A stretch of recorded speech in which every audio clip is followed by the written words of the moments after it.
ভারতের কূটনীতিকের সঙ্গে বৈঠক নিয়ে অবস্থান স্পষ্ট করেছেন বাংলাদেশ জামায়াতে ইসলামীর আমির ড শফিকুর রহমান। বৃহস্পতিবার ১ জানুয়ারি সামাজিক যোগাযোগ মাধ্যম ফেসবুকে দেওয়া এক পোস্টে এ বিষয়ে তিনি নিজের অবস্থান স্পষ্ট করেন।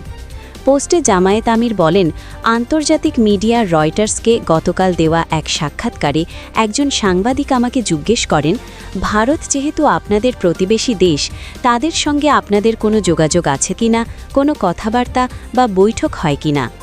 ড শফিকুর রহমান লেখেন, আমি তখন বলেছিলাম, গত বছরের মাঝামাঝি সময়ে আমি অসুস্থ হওয়ার পর চিকিৎসা শেষে যখন বাসায় ফিরি, তখন দেশ বিদেশের অনেকেই আমার সঙ্গে সাক্ষাৎ করতে আসেন। অন্যান্য দেশের সম্মানিত কূটনীতিক বৃন্দ যেমন এসেছেন, তেমনি তখন ভারতের দুজন কূটনীতিকও আমাকে দেখতে আমার বাসায় এসেছিলেন। অন্যান্যদের মতো তাদের সঙ্গেও আমার কথা হয়েছে। তিনি জানান, আমরা তাদের সঙ্গে আলাপ আলোচনার সময় বলেছিলাম, যত কূটনীতিক এখানে এসেছেন তাদের সকলের বিষয়েই আমরা পাবলিসিটিতে দিয়েছি। আপনাদের এই সাক্ষাৎও আমরা পাবলিসিটিতে দিতে চাই। তখন তারা আমাকে এটি না দেওয়ার জন্য অনুরোধ করেন। আমরা বলেছিলাম, পরবর্তীতে যখনই আপনাদের সঙ্গে দুই দেশের স্বার্থ সংশ্লিষ্ট বিষয়ে বৈঠক হবে, তা অবশ্যই পাবলিসিটিতে যাবে। এখানে গোপনীয়তার কিছু নেই।